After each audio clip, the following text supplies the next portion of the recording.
헷갈려 죽겠네. 우리 똑똑한 정아씨 아니, 물었어요. 형제 꽂혀서 그래, 재란아. 아 이게 공부를 너무 많이 하셔서 그래요. 그래요. 맞아. 시험 공부를 너무 많이 하고 네. 나같이 아무것도 안 했는데 오늘은 나는 나의 집에 가서 잘 시간. 자 이어서 프로그램에 대한 평가 방법에 대해서 공부해 보도록 하겠습니다. 아 맞네 여기 있어. 맞네 아니요. 아니 자 이제 여러분들이 이제 평가에 관한 부분들을 하면서 동영상 하나 같이 보고 시작할게요. 안녕하세요 여러분. 오늘은 사회복지 프로그램 제안서를 평가할 때 꼭 확인해야 할 중요한 기준들에 대해 이야기해 보겠습니다. 사회복지 프로그램은 단순한 아이디어로만 만들어지는 것이 아닙니다. 실효성과 지속 가능성이 무엇보다 중요하죠. 그렇다면 어떤 기준으로 제안서를 평가해야 할까요? 지금 바로 시작하겠습니다. 첫 번째로 프로그램이 정말 필요한지를 확인해야 합니다. 즉, 필요성 및 타당성이 중요한 평가 기준이죠. 이 프로그램이 해결하고자 하는 문제가 명확하게 정의되었나요? 대상자의 요구가 철저하게 분석되었나요? 안녕하세요 여러분. 자, 오늘은 여기 지금 사회복지 이야기했던- 프로그램 제안서를 평가할 때 꼭 확인해야 할 중요한 기준들에 대해 이야기해 보겠습니다. 엄마한테 안 나와. 잠깐만 뭐. 마우스가 없어졌어요.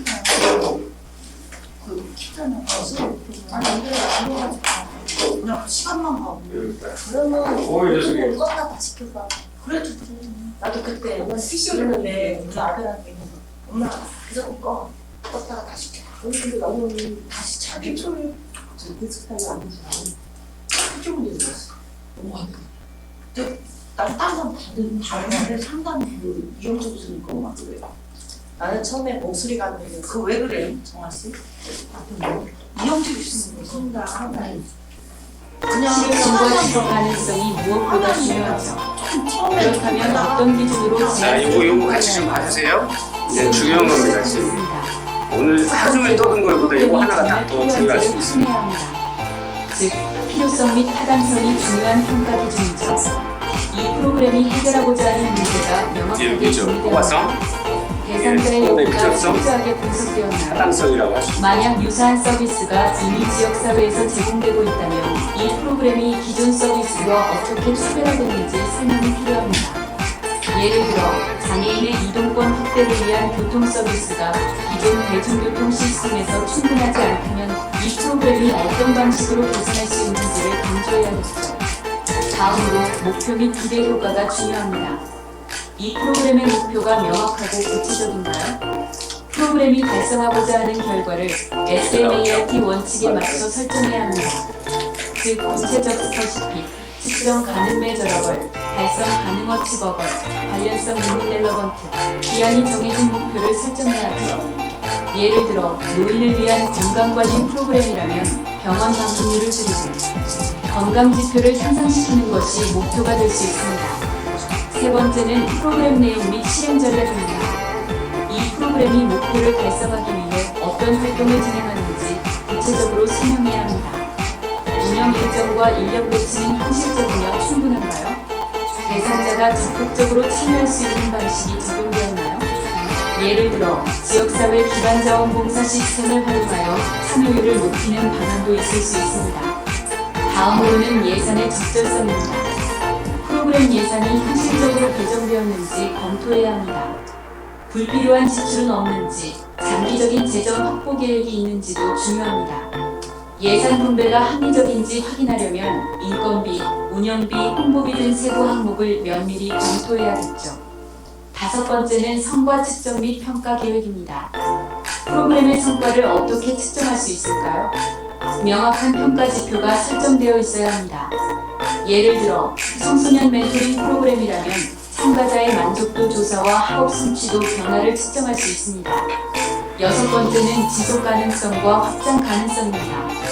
이 프로그램이 일회성 지원이 아니라 장기적으로 유지될 수 있는가? 다른 지역에서도 확대 적용이 가능한가? 예를 들어 시범 사업으로 진행된 후 전국적으로 확산된 사회복지 사례를 참고할 수 있습니다. 7번째는 협력 및 네트워크입니다.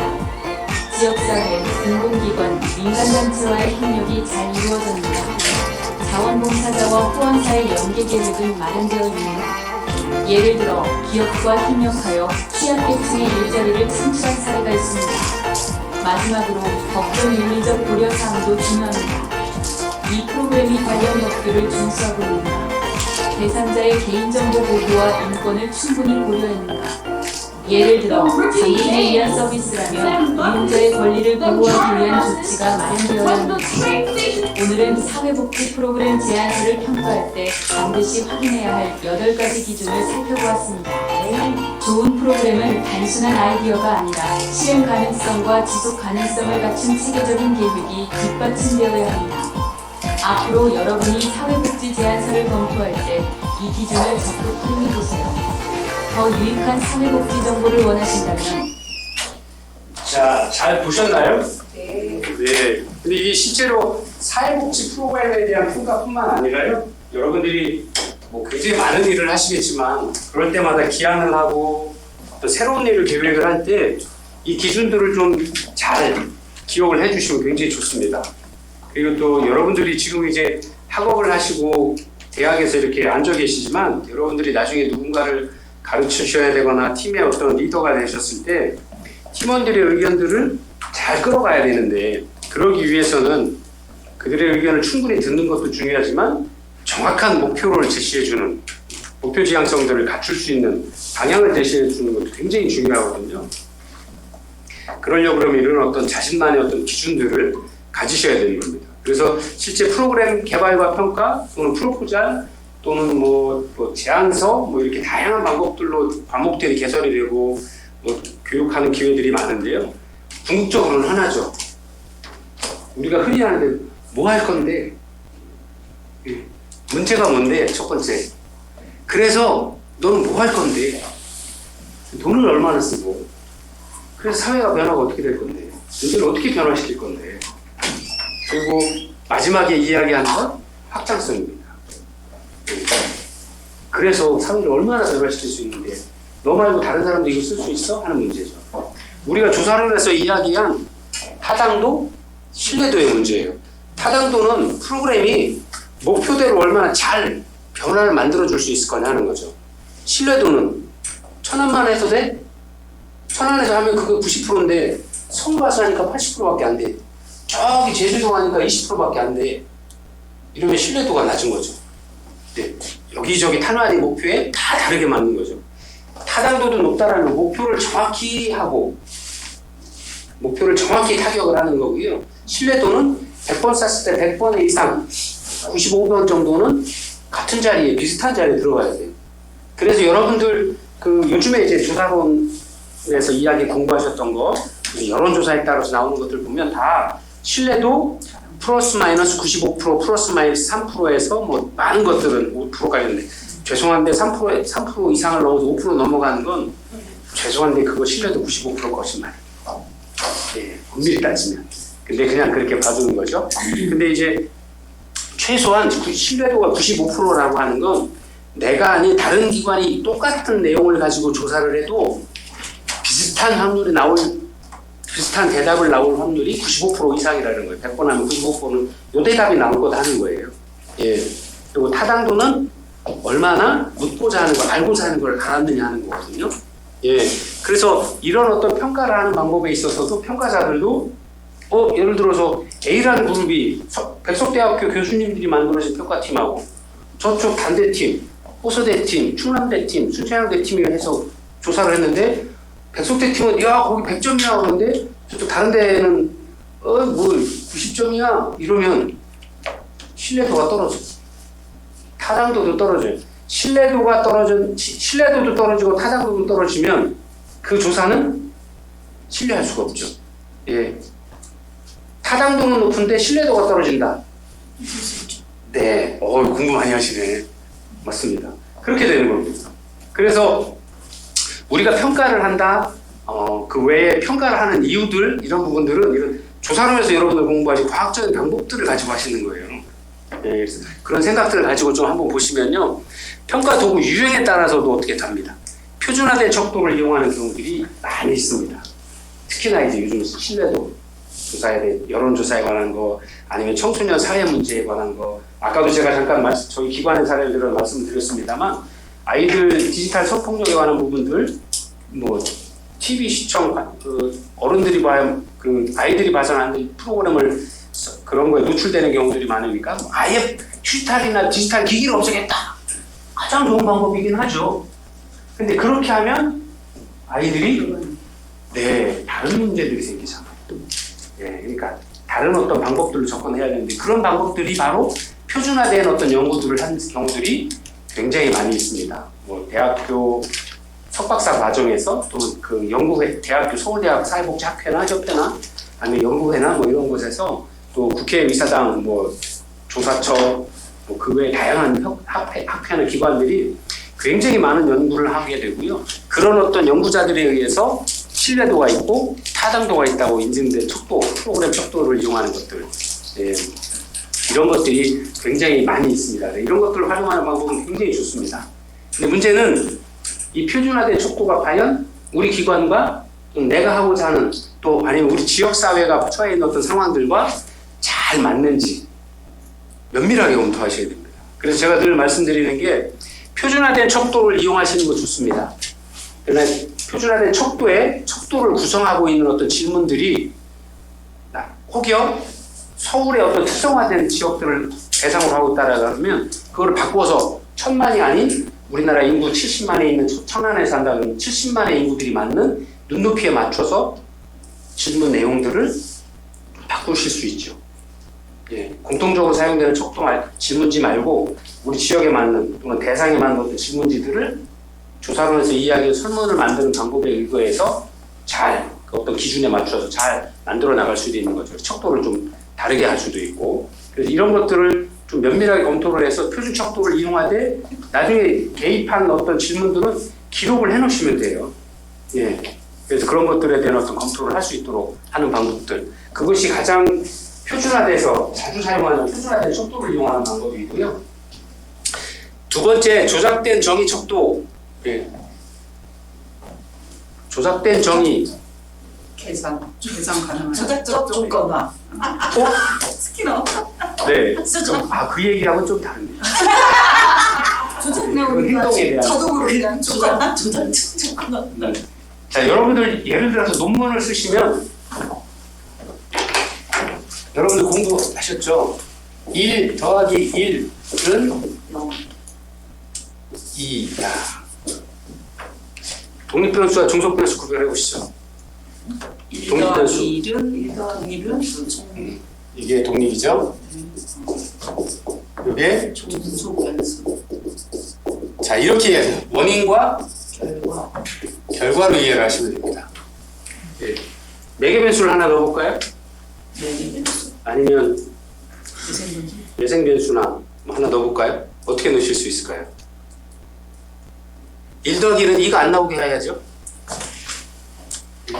1 더하기 1은 0 여기다 예를 들어서 곱하기 3 나누기 2 해도 이렇게 하면 이 답이 안 나오죠. 안 나와요. 독립변수와 그 중속변수의 값이 예상됐던 값들이 외계변수나 뭐 매개변수에 의해서 달라질 수 있다라는 거 하는 거죠. 이게 정석입니다. 근데 이게 이제 보통 0점 가설이라고 그러죠. 0가설이라고 하지. 보통. 처음 들어보시죠? 0가설, 독립변수, 매개변수, 중속변수. 농담 던져도 저렇게 진담으로 받아들이니까 제가 죽을 것 같습니다.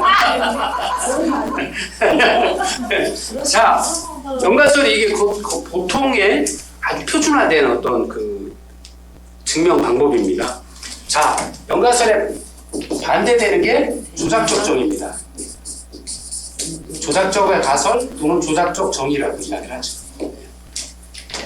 자, 그럼 어떻게 만들 수 있을까요? 1 더하기 1은 4다. 이게 조작적 정의죠.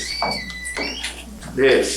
자, 우리가 기존으로 연가설로 이게 뭔지 수학을 공부했을 거 알죠? 근데 1 더하기 1은 2가 나오도록 예, 조사 결과를 만들어도 이게 참이다라고 증명하는 거죠. 이런 연가설이나 조작적 강의는 참인지 거짓인지 참인지 거짓인지를 증명하면 되잖아요. 그래서 1 더하기 1은 2다가 참이면 이 가설이 맞네. 그럼 이론으로 성립이 되는 거죠. 예, 이렇게 하는 방법이 있고 또는 1 더하기 1은 4다라는 것들을 틀리다라고 증명을 하면 그러면 답이 뭐가 나와? 뭐가 나오겠죠? 그러면 이게 맞는 거네 라고 증명을 거꾸로 잘못된 거를 증명함으로써 참을 찾아갈 수 있는 거죠. 참값을 찾아서 증명하는 방법이 하나가 있고 그것 또한 다른 잘못된 것들이 잘못됐다라는 걸 증명함으로써 참을 증명할 수 있는 방법이 있는 거죠. 그게 조작적 정의입니다. 예. 영화를 보면 즐거워? 아니요, 저는 영화 보면 슬프고 눈물 나는데요. 라고 하는 것들이 우리가 통상적으로 증명할 수 있는 사회 문제라 그러면 수학 문제는 이렇게 쉽게 생각할 수 있는데 사회 문제는 전공심화 2학년 학교 오는 시간이 즐겁습니다. 그래서 저는 꼭 사회복지사 1급을 시험 볼 겁니다. 라고 하는 것들을 증명해서 나중에 사회복지사 시험 1급을 봐서 통과를 하는 거 연가설이 될 수 있겠죠. 근데 저는 학교 오는 거 즐거워요. 그래서 내년에 시험을 꼭 합격할 거예요. 가 아니라 내년에 그래서 꼭 불합격할 거예요. 라고 만들어 놓을 수도 있죠. 근데 그거를 합격을 하게 함으로써 그거 가설이 틀렸어. 그 조작적 가설이 틀렸어. 그래서 잘못됐으니까 그 값은 기각, 그거와 반대되는 게 참이다 라고 증명을 하는 거예요. 그게 조작적 정의예요. 근데 우리가 사회복지 현장에서는 조작적 정의를 많이 써요.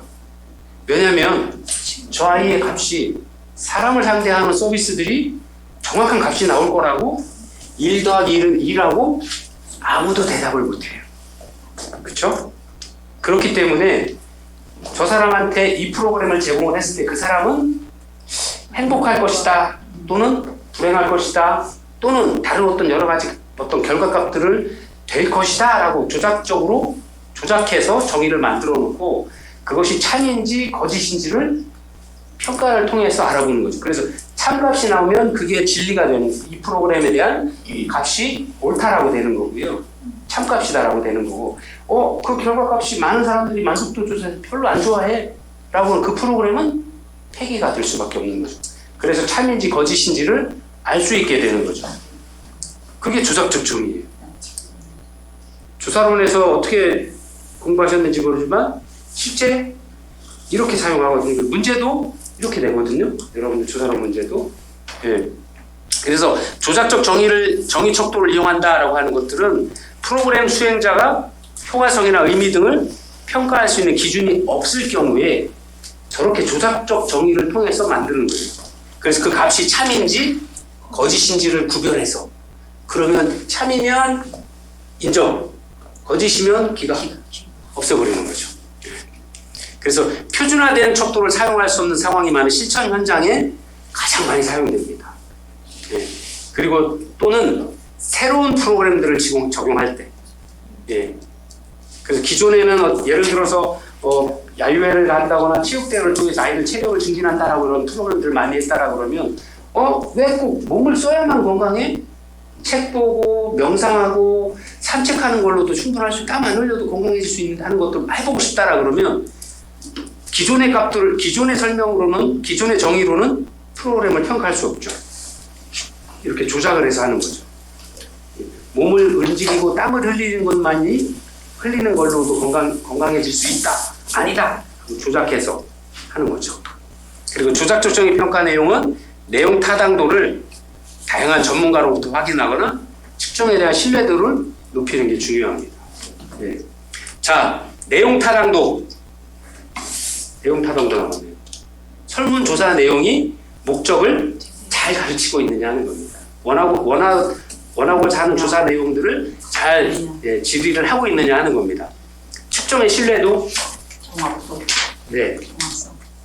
A반이 해도 그 값이 나올 거고 B반이 해도 그 값이 나올 게 그 확률이 최소한 95% 이상이어야 된다라고 하는 거죠. 그래서 플러스 마이너스 예, 원래는 연구 논문들은 예, 0.5입니다. 예, 정확히 하시네요. 3% 죄송합니다. B SPS 다시 돌려 얘기 나옵니다. 신뢰할 수 없어라고. 예. 그래서 이런 여러분들이 여론조사에서 나오는 플러스 마이너스 3%에서 5% 이런 것과 여러분들이 접하게 된 앞으로 공부하게 될 연구 논문과는 하늘과 땅 차이입니다. 이 0.5와 3%는요, 예, 하늘과 땅 차이입니다. 예. 그렇게 정말 심사숙고해서 질문도 만들고요. 그 통계 자료 낼 때도 다양한 변수를 줄이려고 하고 그 통계 값들을 정리할 때도 그렇고 질문할 때도 설문지의 값을 받을 때도 굉장히 다양한 케이스를 받으려고 하는 게 그런 이유거든요. 네. 자, 두 번째가 이제 가치평가와 실적평가입니다. 실적평가는 우리가 많이 공부했던 산출평가입니다. 예를 들어서 자존심 회복 프로그램에 10팩인데 10번 참여했어. 누군 12번 참여하려고 그러네? 이게 실적입니다.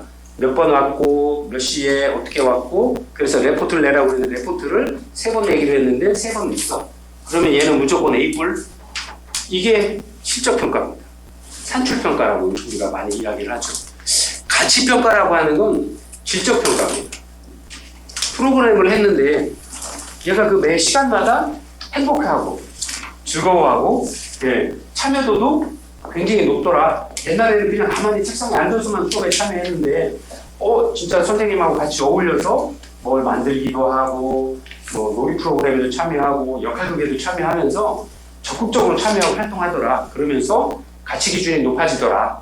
예, 이런 것들이 바로 가치평가다라고 이렇게 말씀을 드릴 수 있습니다. 그리고 이 가치평가가 뭐냐면 왜 질적평가와 같은 선상이냐라고 그러면 그건 산출 10번 나왔다고 그래서 아이가 행복하다? 아니면 자존감이 높아졌다? 아니면 뭐 외톨이에서 벗어났다? 라고 하기는 어렵거든요. 근데 그런 어떤 마음의 어떤 표현들, 마음의 어떤 행복감이나 충만감 때문에 이 프로그램이 당장 효과를 거둘 수 없지만 예를 들어 그 다음에 집에서 문을 열어놓고 지낸다거나 아빠가 부르면 엄마가 부르면 카톡으로 나 밥 안 먹어가 아니라 문 열고 말로 대답하고 얼굴 보여주고 대답하고 이런 부분들 왜 부모와의 관계라든가 가족 간의 관계의 소중함들을 알려줌으로써 대면적으로 넓혀감으로써 변화의 모멘텀을 만들어낼 수 있거든요.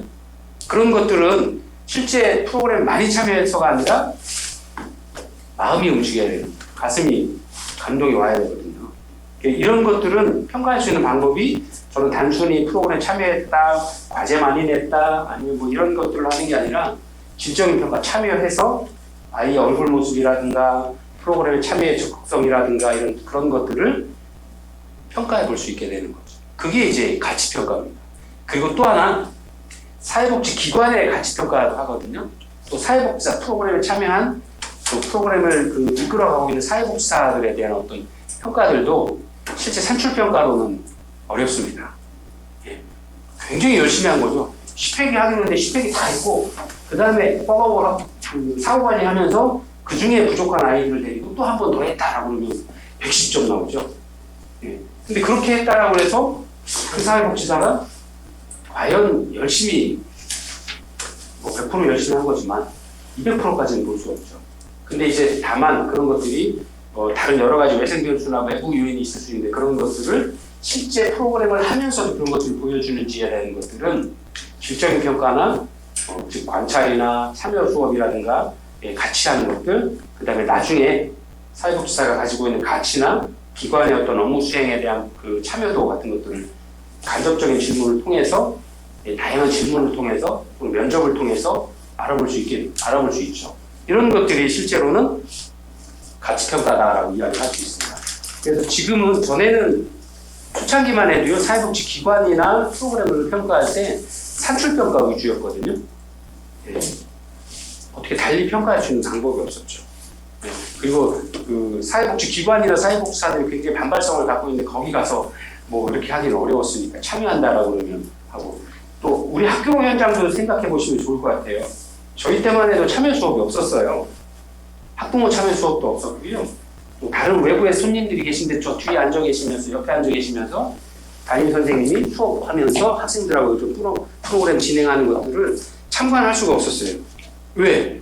그 참관하면 그 그림자도 안 받는다고 하는 스승님의 존엄성을 해치는 건 생각을 해서 그런 거 없었죠. 근데 죄송한데 지금은 누구나 참관할 수 있어요. 오히려 참관 수업을 더 많이 하려고 노력을 해요. 네. 그리고 또 수업도 이렇게 하죠. 그러다 보니까 다양한 학생들이 모여서 관심 있는 학생들이 모여서 여러 가지 수업들, 의견들을 하기 때문에 그런 부분들이 이제는 늘 일상화되어 있는 거죠. 그게 사회복지 현장에서도 가치평가를 통해서 자연스럽게 평가의 방법들이 다양화되는 것들을 따라오게 되고 있거든요. 그래서 이런 어떤 가치평가에 있어서는 조직의 미션, 사회복지사로서의 전문성, 정체성, 가치기준 이런 것들 많이 합니다. 이걸 해야 저희 기관에서 이걸 해야 된다라고 참여 수업이나 뭐 기관장 무조건 한 바퀴 돌으라고 제가 막 강조하는 이유는 죄송한데 사회복지사들 번아웃 와요. 근데 그 번아웃이 오래 했다고 오는 게 아니에요. 단순한 시행이 프로그램을 하면서 막 그럴 때 있어요. 그럼 빨리 바꿔줘야죠. 야, 제가 오늘 집에 무슨 일 있는 것 같아. 아니면 어제 뭐 있어. 요즘에 삼성이나 이런데요. 또 버스 운전기사분들이요. 아침, 어제 저녁에 뭐 드시면 출근하면서 음주 검문해요. 아니면 자기가 자가검진해야 돼요. 그래서 저는 어제 술 먹어도 일찍 했어요. 운전이 상관없을 만큼 돼요라고 증명이 돼야 운전을 할 수 있어요. 건설 현장도요. 이제 후에서 이상이 없어야 자기 현장 가서 일할 수 있어요. 예, 좋은 거죠. 예, 그리고 기관의 입장에서나 전에 술 먹고 왔으면 분명히 그날에 일 하기가 어렵죠. 그리고 또 안전사고의 문제도 있죠. 또 그러다 보니까 다른 사람들이 동료들이 그만큼을 더 해야 돼요. 예, 여러 가지 문제가 생기죠. 그러니까 그런 것들을 근본적으로 없애기 위한 노력들이 굉장히 다양하게 이루어지고 있거든요. 그것이 사회복지 현장에서는 사회복지사가 가지고 있는 가치 기준이나 윤리 기준이 흔들리지 않고 가지고 있어야 되는 거거든요. 늘 베스트를 할 수 있도록. 근데 그게 사람이 노력해서 되는 게 있고요. 그렇지 않은 부분도 있어요. 분명히 기관 차원에서, 조직 차원에서 관리해야 될 부분도 있는 거예요. 그럼 그렇게 하려면 100% 담당자한테만 맡기는 게 아니라 팀으로 함께 갈 수 있도록, 대체할 수 있도록, 예를 들어서 뭐 어떤 일이 생길 수도 있어, 결근을 할 수도 있는 거고, 다양한 이유들이 있으니까 그런 부분들에 대해서 능동적으로 대처할 수 있는 준비들이 같이 돼야 되는 거고요. 그런 것들이 충분히 되는지까지도 기관 평가에 포함될 수 있어야 된다라고 하는 거죠. 예. 그게 이제 가치 평가를 좀 더 폭넓게 봤을 때 다양한 사례들까지도 이야기를 드릴 수 있습니다. 그리고 과정 평가, 결과 평가입니다. 네.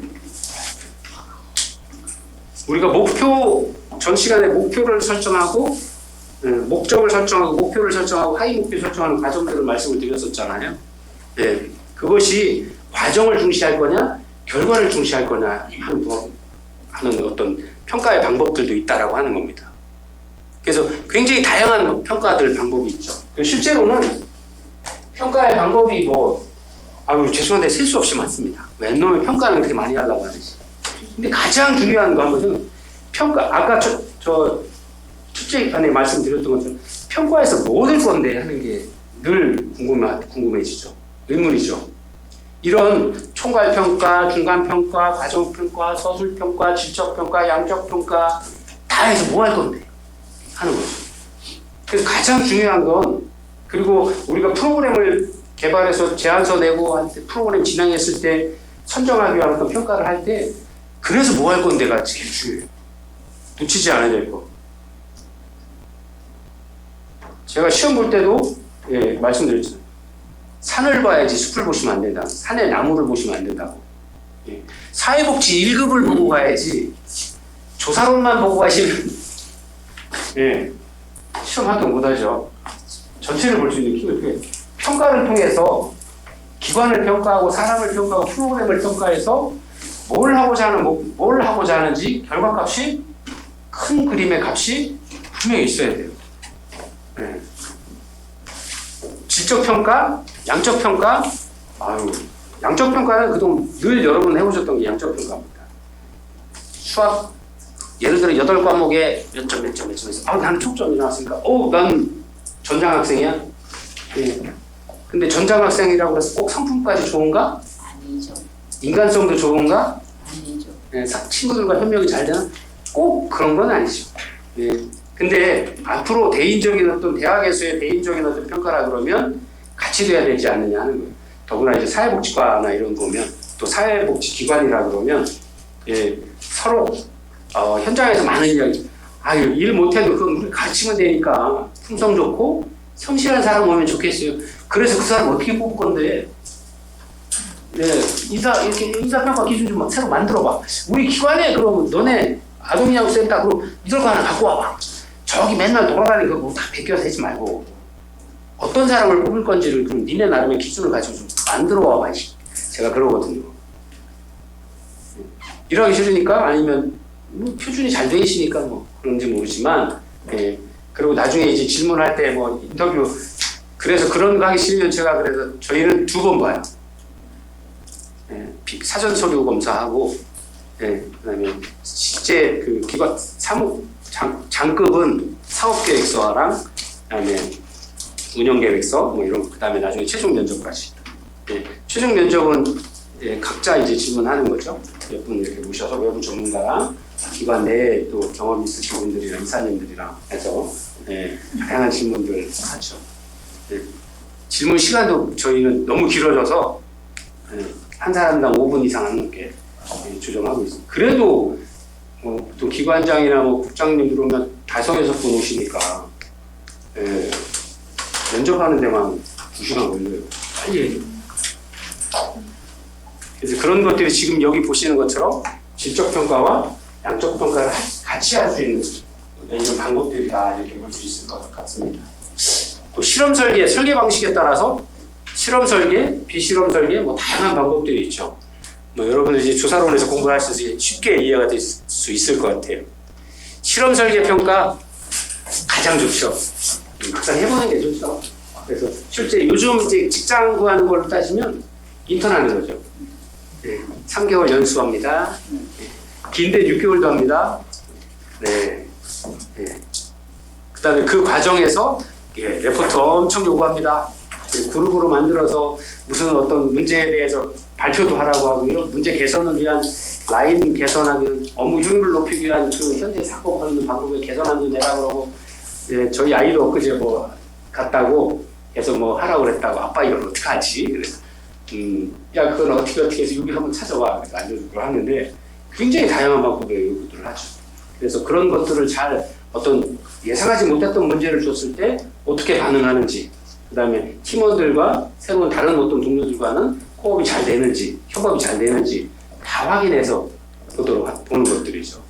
근데 그런 것들이 우리 사회복지기관에서의 평가 방법에도 굉장히 다양하게 녹아져 있습니다. 실험 설계는 가장 좋습니다. 여기 내적 타당도라고 이야기를 하고 있잖아요. 예, 프로그램의 효과성을 증명하기 위한 논리적 구조가 가장 높은 방법입니다. 근데 사회복지 현장에서 이야기하는 실험 설계는 ABA, 최소한 거의 뭐 AB 아니면 ABA밖에 안 돼요. 사전, 사후, 다시 재차 검사. 여기까지만 가는 것도 굉장히 드물어요. AB 검사도 거의 안 해요. 왜냐면 비용이, 시간이, 인력이 그만큼 들어서. 네, 한번 프로그램에서 그 다음에 기간이 정해져 있기 때문에 이 기간이 지난 후에 다시 사람들을 모아서 다시 서류 검사, 다시 조사하기는 굉장히 어려워요.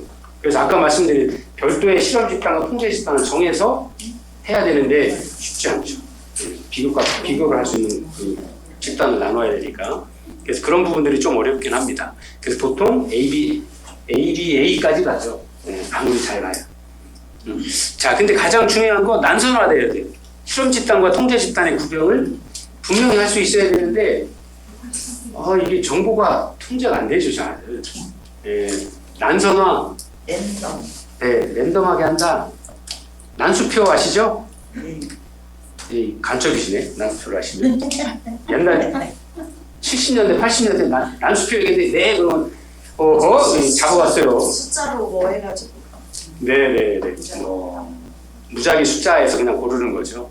네. 그 다음에 이제 이런 어떤 실험 방식에 대한 통제 구간들을 좀 잘 정해서 할 수 있어야 되는데 이게 굉장히 어려운 부분이기는 합니다. 예. 자, 비실험 설계 평가도 있죠. 예, 실험하지 않고 확인해보는 방법들이 있기는 한데요. 설계 방식이 아니라 실험 설계 방식을 뺀 나머지는 다 비실험 설계 방식이라고 합니다. 근데 이것도 굉장히 어려워요. 쉽지 않아요. 예, 그래서 보통 그 학회나 기관이나 협의회나 이런 곳에서 사회의 어떤 불특정 다수를 상대로 한 이런 설계들을 굉장히 많이 합니다. 예, 그래서 이런 값들을 굉장히 많이 주죠. 그래서 보통 그 값들을 받아서 우리 기관과 비교해서 서류 검토나 자료 검토, 메타 검토를 통한 비교 검토 값들을 많이 내서 진행을 하거든요. 그래서 이렇게 될 것이다 라고 평가를 하고 실험 설계를 하나씩 또는 프로그램 진행을 하게 되는 경우들이 많이 있습니다. 그 다음에 체계적 관점, 수행적 관점, 여러 가지 이야기를 하는데요. 굉장히 다양한 이야기는 뭐냐? 프로그램들을 기획할 때부터 평가를 할 거냐? 아니면 중간부터 할 거냐? 시작하면서 중간 평가를 할 거냐? 아니면 프로그램 집행이 다 끝나고 맨 마지막에 한 번에 왕창 몰아서 총괄 평가를 할 거냐? 굉장히 다양한 방법들로 의사결정들을 하고 평가를 정한다 하는 것들입니다. 그 다음에 또 하나는 평가를 누가 할 거냐 하는 거예요. 평가 주체가 누구냐 하는 거예요. 내부 평가, 외부 평가 이렇게 대표적으로 구별할 수 있죠. 예를 들어서 부서가 많을 수 있으면 예를 들어 사회복지 실천 부서에서 했으면 기획부서나 총무부서나 다른 관리부서에서 평가를 해보실 수도 있겠죠. 이것도 장단점이 다 있습니다. 부서 간에 알력이 좀 있을 수 있죠. 그리고 비전문가가 평가를 하는 경우도 있을 수 있을 겁니다. 그리고 또 전혀 다른 개념에서 평가를 하는 경우도 있을 수 있고, 그 다음에 외부 평가는 제3자 평가를 외부 전문기관에 의뢰를 해서 전문가 집단에 의뢰할 수도 있고요. 아니면 관련 기관에서 평가를 할 수도 있고, 우리 기관이 아닌 다른 외부의 사람들이 하는 제3자 평가를 포함해서 다양한 부분들이 이제 평가 주체에 대한 분류가 될 수 있을 것 같고요. 평가 시점이 어디냐에 따른 평가 시점에 따른 분류는 사전 사업 평가는 여러 가지 가장 통상적으로 사용되는 방법이고요. 과정의 평가, 설계를 할 때부터의 서면 평가, 또 시계열 평가는 시간에 따라서 타임테이블에 따라서 일과표에 따라서 평가를 할 수도 있게 되는 거죠. 그 다음에 이제 이런 것들에 대한 메타 평가들도 많이 진행을 하게 됩니다. 자, 평가를 하는 가장 큰 이유, 평가의 기준들입니다. 가장 중요하게 봐야 되는 것. 아까 이 동영상에서도 확장성, 타당성, 효과성, 효율성을 이야기를 하죠. 자, 효과성. 여기는 이제 긍정적 변화다라고 이야기. 프로그램이 이루고자 하는 부분들을 제대로 했느냐, 목표를 이뤘느냐 하는 거예요. 실험 설계론에서 얘기한 타당성에 관한 부분들인 거죠. 효율성, 투입된 자원에 비해서 최소의 노력으로 최대의 산출을 얻었느냐. 10원, 원래 계획대로 10원 투자하기로 했는데 10원 투자는 다 했는데 목표한 50원을 받아냈느냐, 아웃컴으로 나왔느냐 하는 거죠. 결과물이 나왔느냐 하는 거죠. 그 다음에 품질, 또 만족성, 대응성 이런 이야기 합니다. 프로그램의 품질이, 질적 수준이 클라이언트의 입장에서는 얼마나 좋았느냐. 대표적인 만족도 조사죠. 여러분들 요즘 거의 모든 프로그램, 사회복지기관에서 하는 프로그램들, 교육기관에서 하는 프로그램이 끝나면 만족도 조사하죠. 근데 만족도 조사가 많이 왜곡됩니다. 거의 10회기 동안이나 나를 위해서 이렇게 땀 흘리고 해줬는데 저 사람 보는 앞에서 에이, 사람이 성실하지도 않은 것 같고요. 프로그램 재미가 없어요. 웃자고 하는 프로그램이 죽자고 됩니다. 이렇게 못 쓰잖아요. 그러니까 그냥 좋은 게 좋은 거라고 그냥 적당한 선에서 떨어지지 않은, 우리나라에 늘 이야기한 80점에서 60점 사이의 점수들을 거의 많이 받아봐요. 그리고 간혹 정말 좋으셨던 분들이 또 좋은 점수 주시고, 60점에서 80점은 저거 50점 이하라고 보시면 돼요. 죄송한데 저는 그렇게 봐요. 저건 그냥 50점짜리구나. 80점 이하로 몰린 그 결과값들은 그냥 할 만큼 했네. 이 정도. 잘했네 되려면 죄송한데 90점 이상 나옵니다. 그래서 그 값들을 저희가 저희는 보통 한 3년 정도 사업하면 외부의 전문 평가기관에 보내거든요.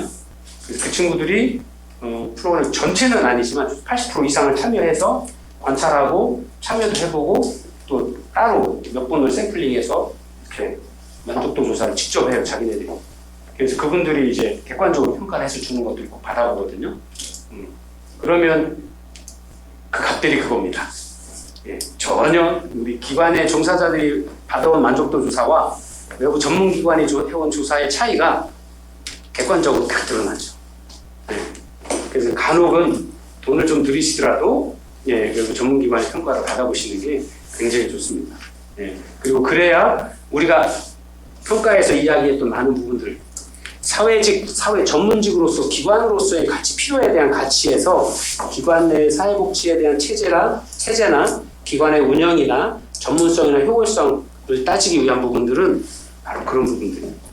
그냥 클라이언트에게서 받은 자료만으로는 늘 우수하죠. 예, 그러다 보면 우리 기관이 정말 잘하는 기관을 잘못 생각하실 수 있습니다. 예, 객관적인 시각을 좀 놓치실 수가 있어요. 그래서 이런 부분들은 좀 필요하고요. 대응성이라고 하는 부분들인데요. 클라이언트의 욕구나 문제, 또 눈높이에 얼마나 맞았느냐 하는 거예요. 예.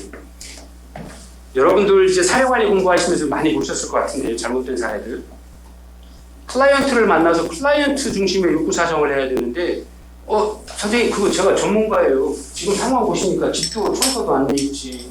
음식물은 한 이틀 된 거 설거지도 안 하실지. 제가 내일 청소하시는 적십자사회 아니면 사회복지 주민자치위원회 분들 모셔서 싹 청소해드리고 이거 쓸데없는 짐 왜 이리 모으셨어. 이것도 내가 적십자로 다 꺼내드릴게. 자기가 정리하고 자기가 프로그램 기획해서 했다라고 해요. 그리고 겉으로 보면 험하죠. 정리된 것 같고. 그리고서 평가도 하면 그 아주머니도 뭐 그냥 한 5, 60점 줘요. 낙제점은 안 주세요. 그러면 잘한 것 같죠. 네. 근데 여러분들 한번 생각해 보세요. 사례 관리에서 그렇게 하면 된다고 공부하셨어요? 이게 그냥 실제 이렇게 쉽게 말씀드리니까 에이 그런 일이 어디 있어요? 죄송한데 현장은 비일비재해요. 왜? 효과 내고 많이 했다고 성과 내야 되니까 그냥 자기 편한 대로 가요. 근데요 나이 드신 분들은요 이 물건을 놓고 정든 물건 놓은 이유가 다 있어요. 네. 조금 다른 사람한테 지저분해 보이지만 자기 루틴이어서 눈 감고도 여기 있는 거 이건 뭐 이거 뭐 약 먹을 때 이거 뭐 이게 다 있어요. 근데 그걸 싹 치워버리면 힘들어요. 약제 때 못 드실 수도 있고 큰일 나요.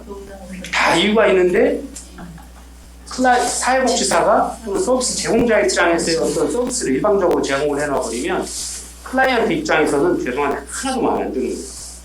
그래서 클라이언트 눈높이에 맞고 클라이언트 중심 욕구 사정을 해야 된다고 합니다. 꼭 필요해 되면 그분과 상의를 클라이언트와 충분히 상의해서 저건 필요 있는지 없는지 다 여쭤보고 대차 확인해서 없애서 최소한의 공간들을 확보해주기 위한 노력들을 해야지 최대한을 확보하면 안 돼요. 네. 그래서 그런 부분들이 바로 대응성에 관한 부분들이에요. 그리고 저희가 사회복지 프로그램 프로포잘 공부를 하면서 현장성에 대한 거 공부했을 때 첫 번째 시간부터 이야기했던 현장이 중요하다라고 하는 것. 그것이 바로 클라이언트의 눈높이에 맞는 욕구 사정, 클라이언트 수준의 욕구 수준을 맞출 수 있어야 된다라고 하는 거거든요. 그 다음에 이제 노력성입니다. 투입 만큼 활동이 얼마나 됐느냐. 그 다음에 형평성. 이게 조금 현장에 있으면 어른들하고 하면 문제. 아이들하고 할 때는 부모님들한테 이런 컴플레인이 엄청 많이. 저 옆집애보다 우리 애가 더 심한데. 당신들 뭐 보고 다니면 우리 애 데리고 가지 왜 쟤를 데리고 가. 저 옆집보다 내가 더 어려운데 저 집에 쌀 주고 나는 왜 김치만 주면 나도 쌀 줘. 굉장히 많이 하시거든요. 그래서 이런 형평성에 관한 것, 공정성에 관한 것 굉장히 좀 하고 만약에 어떤 기준을 해야 된다라고 그러면 기준을 분명하고 명쾌하게 제시하고 왜 안 되는지에 대한 설명도 꼭 하셔야 되는 부분들이 있어요. 그래서 이런 어떤 기준들을 형평성에 관한 부분들도 좀 고려가 돼야 된다라고 하는 것. 그 다음에 적법성, 접근성에 관한 것. 당연히 법에 맞춰서 복지사업법에 맞춰서 해야죠. 그래서 사회복지사가 해야 된다라고 하고 사회복지사가 전문성이 있다라고 하는 이유는 바로 이 적법성의 근거를 두고 있는 거예요. 그리고 이 법이 있어야만 사회복지사 권위를 가지게 되는 거죠. 한 번 더 여쭤볼까요? 사회복지사의 권위는 어디서 나온다고요? 첫 번째, 관련 법률이 있죠. 사회복지사업법, 적법성을 이야기하고 있습니다. 두 번째, 윤리기준과 전문가로서의 윤리기준과 가치기준을 가지고 있습니다. 윤리현장, 가치기준. 여러분 사회복지사 2급 따시면서 사회복지사 자격증 받으면서 그 뒤에 다 붙어 있었죠. 가치기준, 윤리기준. 동료들과 사회와 직장에서 클라이언트와 전문직으로서의 다 나오죠. 하나가 또 뭘까요? 법이 있고 행위에 있어서의 기준을 가지고 있고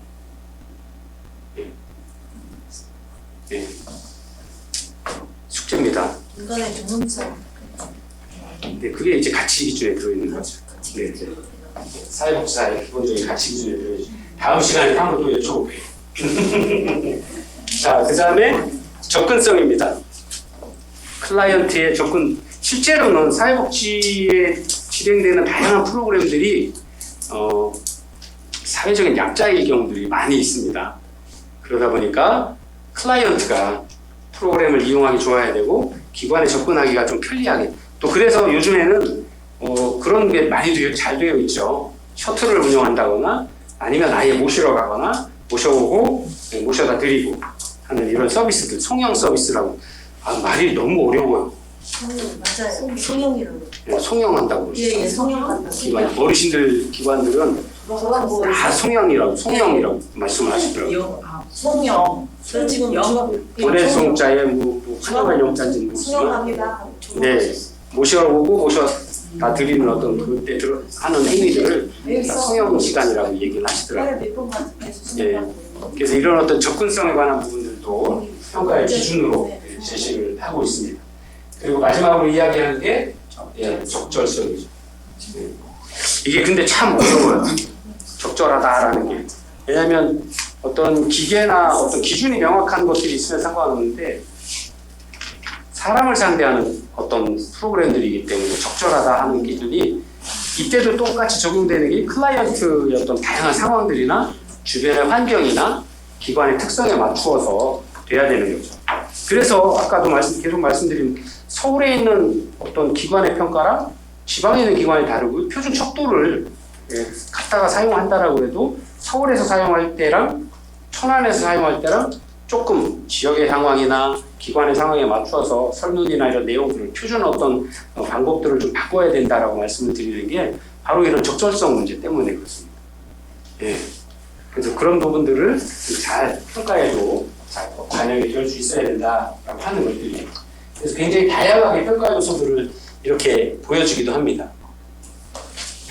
그다음에 평가의 절차에 관한 부분들은 뭐 다 보셨고요. 하나 제가 보여드리고 싶었던 게 이런 부분들입니다. 자, 이게 이제 얼마 전에 했던 건데요. 이게 이제 이렇게 시간표대로 어떻게 하겠다라는 것들을 좀 보여주고요. 보통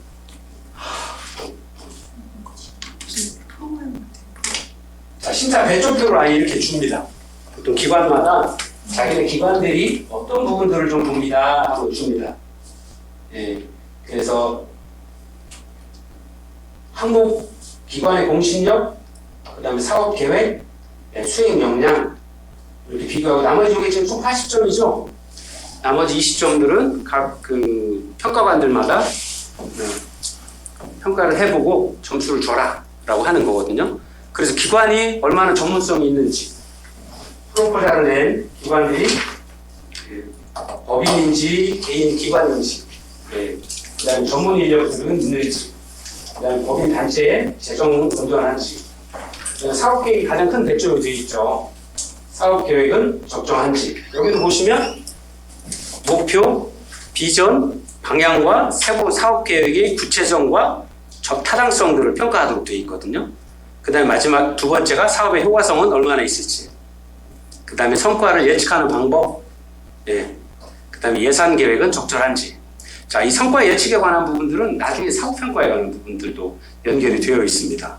예. 그래서 실제로 사업이 적정하게 계획이 되는지, 괜히 말도 안 되는데 능력도 안 되는데 사업 예산 달라 무조건 뭐 잘하겠다, 많이 하겠다 이렇게 해놓는 것이 기간 안에 정확히 들어와 있는지, 시간이나 기간이나 역량에 맞는지를 좀 적정하게 봐야 되거든요.